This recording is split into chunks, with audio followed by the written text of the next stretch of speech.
What's up? This your girl Serenity. And anytime you hear stories of evolution, you also get to see the stories of each portion of evolution in that person's life. That is the same with CourtDog, aka Big Court, aka Courtney Richardson, the businessman.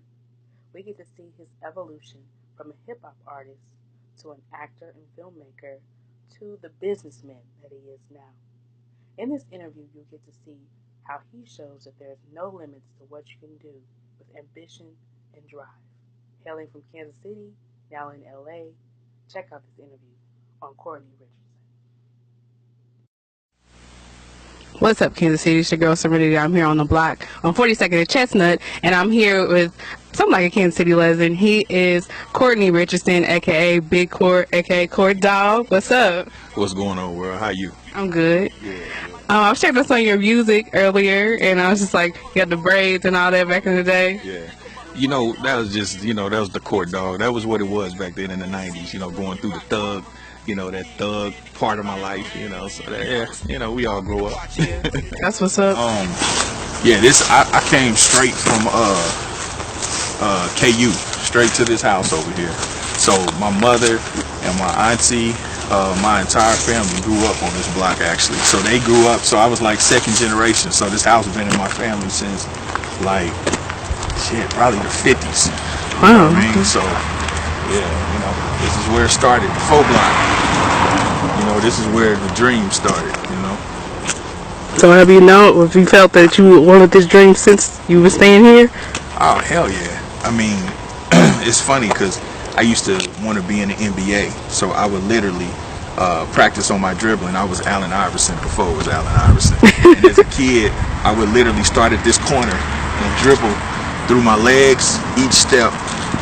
And if I got to the middle of the block and messed up, I would come all the way back and start again until I could get to the other corner. You know what I mean? So that's just that I started developing that discipline and that consistency, you know what I mean? And how that perfect practice makes perfect. So we were talking a little bit before we did the interview. We were just talking about your transition from here to what you're doing now. You were talking about discipline and just how you use your discipline from when you started in hip-hop. Like, tell people, how you got into hip-hop. Like, what was the first thing that sparked you to move that direction? Excuse me. I think, I was inspired by, naturally, the Ice-T's, NWA, Eazy-E. Actually, Ice-T, 6 in the Morning, that was the first rap record that I heard. For a lot of people, it was Sugar Hill and it was Run DMC. When I heard 6 in the Morning and Squeeze the Trigger by Ice-T, man, I was blown away. So I was like, man, that's what I want to do. And so actually when Eazy-E and NWA came into the fold, that's when I was like, oh yeah, so like so like every other kid growing up in the inner city, that's what I was, enamored, and I was just crazy for that lifestyle, you know what I mean? Like, they was painting a picture that I wasn't necessarily seeing at the time, so it was adventurous, it was something rebellious. So that's what kind of prompted me to get into music or want to pursue that. And then naturally too, I mean, I was an artist, I could draw really good as a kid, so I think that's a natural progression as an artist to get into some kind of written expression, you know what I'm saying? So just going there, and then too, you got to think that was the 80s.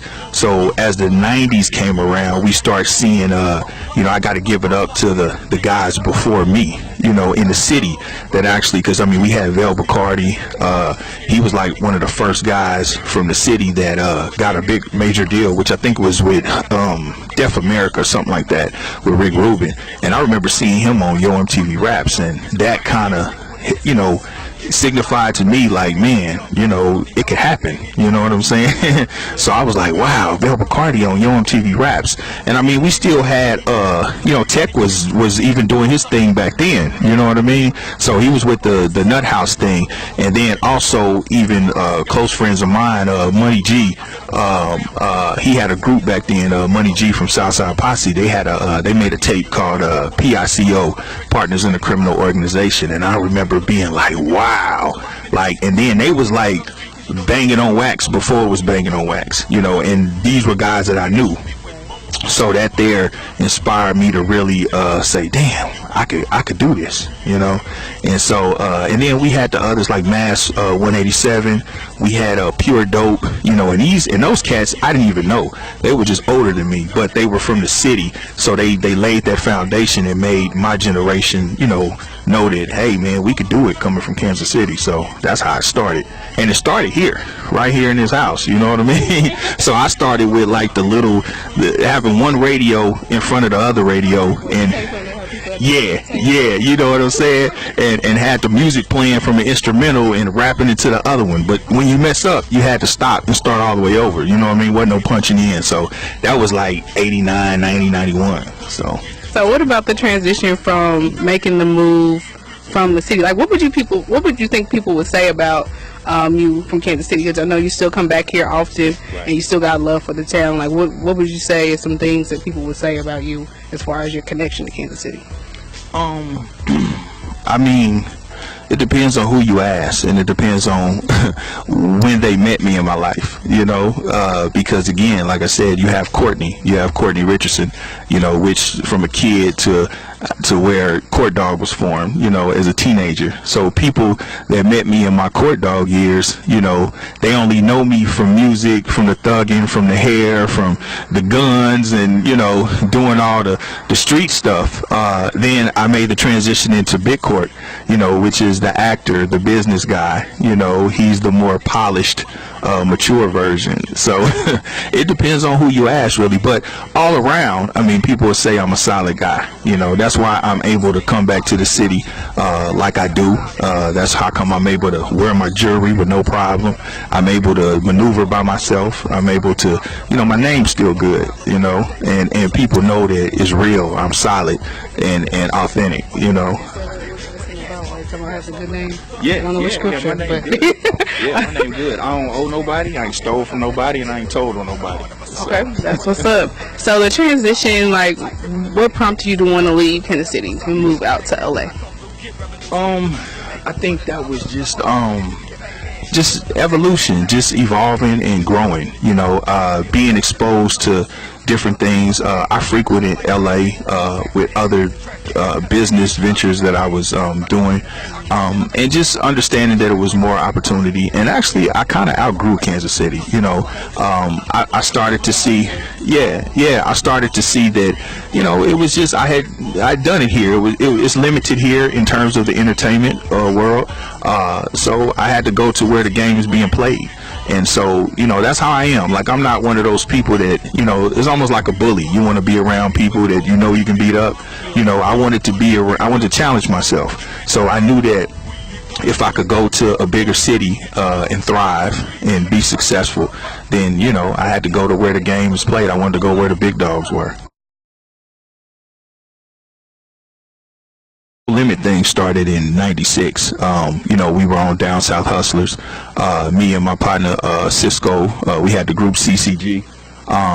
And so going to LA, that was just, again, like I said, I kind of, because I had an independent label and I had put out some successful independent records, I started seeing a shift in the music industry even before, you know, because I always make it my business to really study what it is that I'm doing. And so I seen the landscape of music changing for me as an artist, in terms of the artistry. You know, I knew that, okay, I'm from the 90s, and as the 2005, 2006, you know, the music was changing, and I knew I was going to have to change with it, but I knew I was going to have to compromise so much of myself that I didn't think that it would sound authentic, you know what I mean? And then too, I was seeing success in other avenues. You know, I had, you know, built a successful real estate company. You know, I had gotten to movies. I had done movies. You know, yeah, I had done, I had even modeled when I first went out to LA, and that fell in my lap. That wasn't something I set out to do. You know, that was just being in the right place at the right time, you know. So I think it was just a natural progression of just wanting to spread my wings, you know. And I knew that movies, in some capacity, I would end up, because I'm a creative, so I enjoy being in front of the camera and behind the camera, you know. So our show too. Yeah. You know, I didn't want to. Yeah, I didn't want to. I want to take over your stuff. But yeah, so I'm naturally creative like that. So, but then, like I said, going back to your question, yeah. So P had moved. He had relocated to LA as well. So he went there maybe like 02, 03. So I got out there about the same time. So we just really reconnected and we started rolling from there, you know. And we've done so many things. I mean, at that time we were starting a TV network, which we're still going to do. So anything that No Limit has done, you know, from that point on, I've been right there and a part of to some capacity. He always talks about owning your own. Right. Tell about the importance of he, you know, putting that in you, and did you just yourself, because you're doing a lot of stuff independent. Yeah. And you want to make it your own way. Right. What about the importance of that? Absolutely. I mean, you got to have some type of ownership. You know, that's and that's something that was in me probably from the streets, you know, just from hustling. But yeah, if you want to control your own destiny, you want to be able to make your own decisions. You want to be able, you can't leave a job to your kids, you know. You know, if you want to build wealth.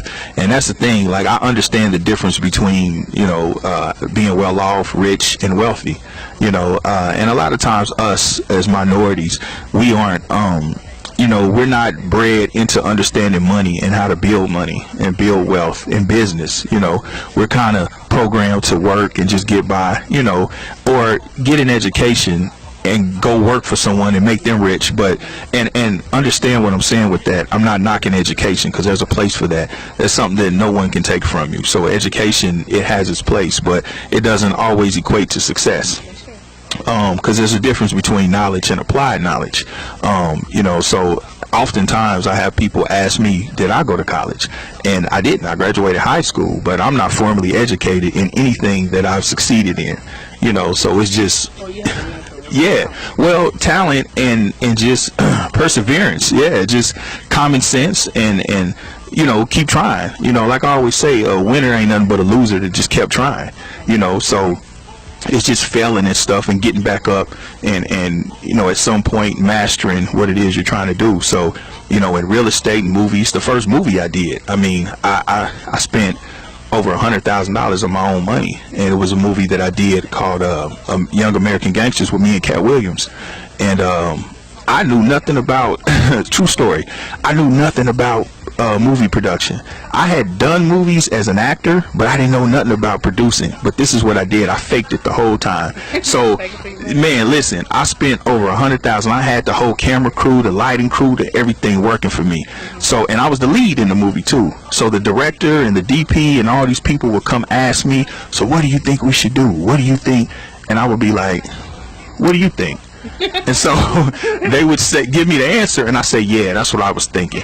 You know what I mean? I did that through the whole movie. So because I had to act like I was the man, you know what I mean? And so again, and then I learned about distribution the hard way. I end up literally paying about $5,000-$6,000. I flew over to France to the Cannes Film Festival to get distribution for my movie. I did. I went over there to Cannes. I landed distribution for my movie with a distributor around the corner from my house in LA. Wow. You know what I mean? So I done flew like around the world, paid $6,000 for them to say, yeah, so we on Ventura Boulevard in Encino. Right. And I'm like, oh damn, you know. So again, it's just that thing of just, you just got to show up. You just got to start. That's it. That's what I tell people, man. Just start. You don't have to have all your pieces. You don't have to have all the answers. You just start. And that's all I ever did. We're trying to transition to you're doing some TV shows. I know you host a radio show. Yeah. So tell us a little bit about that and just your venture into TV production. Okay. That's part of the reason why Yeah. So the radio stuff, that started with Master P. We did a show called Doing the Most over at Playboy Radio. It was kind of like a Howard Stern meets the late night show type thing, meets the Breakfast Club. So anyway, I was a co-host, and that was my first experience into doing something like that. And I actually enjoyed it. You know, I actually found myself liking it, and people were telling me I was kind of good at it. I didn't understand that. I just thought they was just giving me some positive reinforcement and encouragement. You know what I mean? So, but anyway, one of the executives at Playboy Radio pulled me to the side and said, hey, you know, we want to give you your own show and your own platform. And I was like, wow, really? You know, so they was like, yeah. So they said, you can do whatever you want to do. So I went over to Dash Radio, where Snoop has a show. There's a couple people that have shows over there. And we actually, it was a Big Court and Lil Danny show. We actually ended up being like the second highest rated show over there. We were getting like 1 million listeners a month. You know, so it's something that came natural to me, you know. So I think I just enjoy talking shit. I don't know if you can cuss on this, but yeah, I just enjoy talking shit sometimes, and I enjoy speaking on issues, you know. And I'm one of those that I'm always going to tell the truth, you know what I mean? So so that's how that came. And so then going into the TV show thing, like I said, just enjoying it, being creative. And so my first TV show I produced with my partner Ken was called Architects of Gangster Rap. And so that's done. We shot the pilot. Master P was my first, naturally was the first person on there. So it basically showcases because nowadays everybody throws around the term boss so loosely, you know, and to me, you can't be a boss with a 360 deal, you know what I'm saying? And it goes back to what you're saying with ownership. Like, people don't really understand what a boss is and what an owner really is. So I wanted to showcase the guys before us, because I'm all about paying homage, you know, and I wanted to showcase those guys before us that really, really laid the foundation without a reference point. Because see, in the 90s and now, we had people like Master P and you know, Ted Lucas and, you know, Suave House, and we have people like that to look to. Those people didn't have anyone to look to. It was just their own ingenuity and them taking that street hustle and incorporating that into their business acumen and going in there and basically, you know, telling, you know, quote unquote, the white man what they was going to give him, instead of the other way around, you know. So I wanted to highlight that. So I had Master P, got Ted Lucas, Tony Draper, Jay Prince, you know, Uncle Luke, you know what I'm saying? So those were the architects of gangster rap. Ice-T, you know, these guys that went in and said, hey, you know, we taking the lion's share of the money, we turning this thing into a business, and we gonna call our shots. So I wanted to highlight that. So that's one of my TV shows. The other one is the one that I'm, well, I actually have one that's picked up with Discovery ID called I Had to Do It. And that was inspired by actually a friend of mine here in Kansas City. But I basically wanted to highlight what the show is about. Basically is everyday people, just your natural everyday people going about their lives, not the criminal element, but just people that have had to kill people in self-defense. You know, like they never explored that, and seeing what led up to that incident, and then how it affected their lives afterwards. You know what I'm saying? So that's what I wanted to highlight in that show. You know, so we got some amazing stories in that show. So it should be coming out 2018. You know, so but what I'm in town for now to do this weekend is the Cash Cars, you know, reality show. Yeah, so. You know, Cash Cars, you know, Desmond Logan, he's a, you know, old friend of mine from, you know, from the hood, for real. And so, I've been watching his movement, man. You know, he crazy. You know, he's got stuff that went viral. He's got, you know, people respond to him like, you know, he's resonating. He has influence. And so I just been sitting back watching his movement. So I was like, well, damn, you know, I got a vision for this dude. This dude is made for TV. You know what I mean? So, so let me put some of my muscle behind his hustle and see if we can make something great.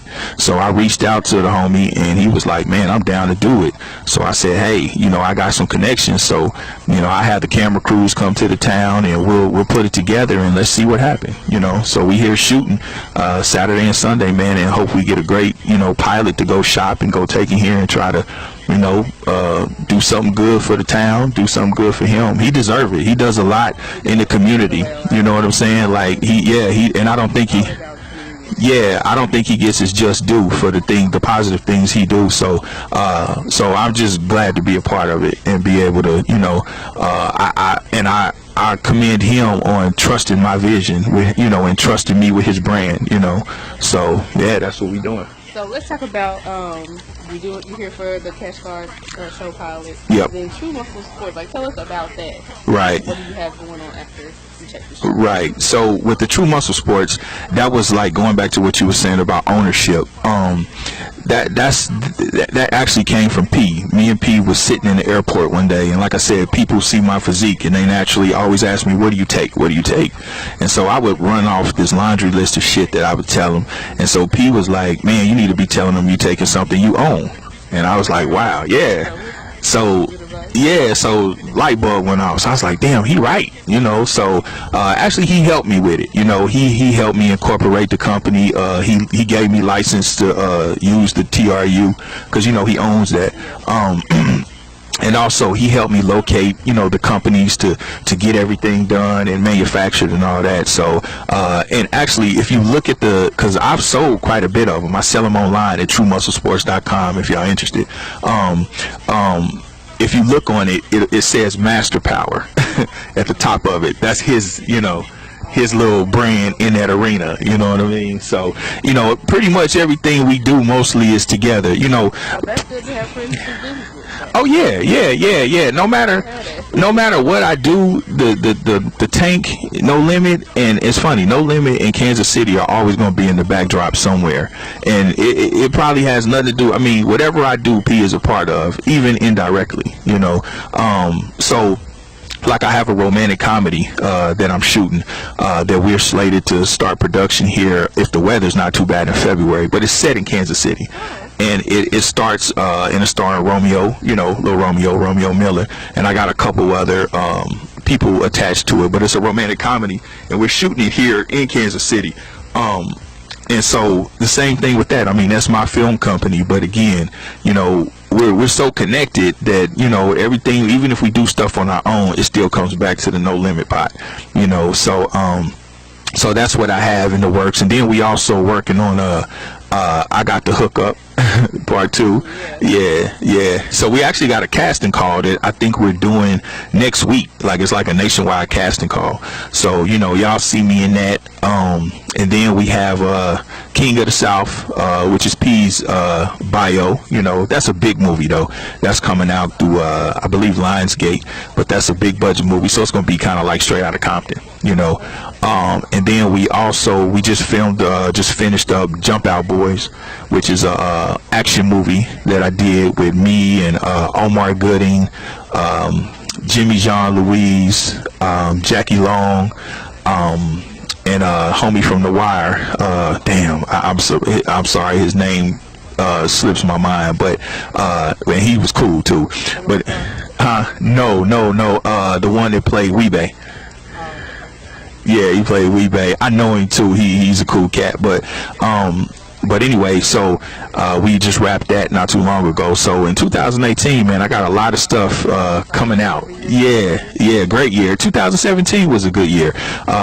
So we got so many things, just as a collective, but me as in Big Court. So the movie thing I'm pushing forward with, I'm really excited about the romantic comedy that we're going to be shooting here. We're going to be shooting on location here in Kansas City. So yeah, it's going to be a decent budgeted movie as well. And we'll have some celebrities. Like I'm talking with Wood Harris, Claudia Jordan. We got a couple of different people that we may have attached to it that is looking like it may happen. So, and I'm really excited about that because I wanted to really, I'm so, excited? Yeah, well, I'm just so rooted in the city. You know what I'm saying? Like, everything I do, Kansas City is, like I say, it's always in the backdrop. It's always something, you know what I mean? So I kind of wanted to the reason I wanted to do my movie like that, because if you remember, like, I don't know, I may be showing my age, but, like the movies like Weird Science and Ferris Bueller's Day Off and different movies like that, like those guys always shot kind of in the same city, which was their hometown, you know what I mean? So that's kind of how I want to do with my production. I want to shoot in my hometown, you know what I'm saying? So and it's just, of course, I don't see how people do that. I'll be honest with you. I don't see how people do that. Like, I'm in Kansas City all the time. I mean, I don't know. I was born and raised here. This is where my heart is, I mean, I love LA. LA is home, but this is home, home. This is what bred me. So I love Kansas City. I mean, just like we here in the winter and the leaves and the, you know what I'm saying? Like, I grew up with that, so I miss that, the changing of the seasons. In LA, man, it's 80 degrees on Christmas. You know, I miss that snow sometimes. So tell people how they can get in contact with you if they just wanted to hit you on IG or any social media, or just find you or your products. Yeah, they can. You can hit me on IG at I am BitCourt. On IG, Facebook, Courtney Richardson, or you can hit me at BitCourt on the Facebook, and my website. You want to check out the True Muscle Sports. That's TrueMuscleSports.com. Usually have healthy living tips and different blogs about the product and just how to lose weight and etc. Different things like that. Can you leave us with some words of wisdom on that? What, in terms of? Being great in general, I guess. Well, you know, I think it's just, this is what I say. And, you know, a lot of times people just got to get out of their own way. You know what I mean? You have to get out your own way. And this is the thing, like a lot of times in Kansas City, I see online, you know, a lot of these guys, the local guys, I try to encourage them. They get so caught up into, you know, support and who's not doing this. And, you know, listen, the world don't owe you nothing. You know what I mean? You gotta work, man. You gotta put some points up on the board, and you have to work. You know, nobody gave me anything. You know, people, they tend to think that because P is one of my best friends that everything is handed to me, like P just waves a magic wand and things happen. And that's so not the truth. You know, he has to grind, I have to grind, and even when he helps me, I still have to do my part. You know what I'm saying? I still have to do my part. So I think, you know, a lot of people got to understand your worst opponent is the person in the mirror. You know what I mean? Like, so you have to just get out your own way, you know, and keep God first. And, you know, like I say, just try, man, and do something that you love. You know, that's the thing. A lot of times people are so preoccupied with chasing money and trying to get rich. You know, money is cool. You know, that's cool to have nice things. And I've been fortunate enough to have nice things and make a little bit of money. But, you want to do things that you love. You know, chasing money really only applies in the street, because that's all it is. You know, but if you do something that you love, the money gonna come. You know, because you'll put the time in. You know, and like one of my OGs used to tell me, you know, if you treat the hustle part-time, it'll treat you part-time. So it's the same thing with legitimate stuff. You know, if you treat it part-time, then what you expect to get out of it? So learn your craft. You know, learn what it is that you're trying to do. Educate yourself. Don't be afraid to evolve. You know, that be the biggest thing, is people's mentality. You know, I allow myself to evolve. I come from right here, you know, 64130, and this is the worst part of Kansas City. This is where most of the homicides happen. You know what I mean? And it was worse in my day, in the 90s. Actually, 1995, I believe, was the worst in homicides. So, you know, but what was the defining factor that I was able to rise above? A lot of people praying for me, but at the same time, you know, it was my mentality and my willingness to grow and evolve and understand that there was a bigger world outside of Kansas City. So that'd be my biggest thing, man. Don't be afraid to change. Don't be afraid to grow. You don't have to be the same person. You ain't got to be the same person tomorrow. Everybody like, I'm trying to say the same, or I'm trying to, you know, you know, they think that if you evolve, you're not being real anymore. Like, just people grow up or they change. You're not gonna be the same person you was in high school or college, or, you know. Yeah. But thank you for the interview, and thank you for everything you're doing for Kansas City. I appreciate it. I appreciate that. Thank you for the interview. I appreciate you, you know, reaching out, and I've been seeing you in your movement too. So I'm trying to do some stuff. Yeah, so you keep doing what you're doing. You know, you keep doing your thing as well. So, and I support you 100%. All right, thank you. I'm Serenity, reminding you to spit your piece.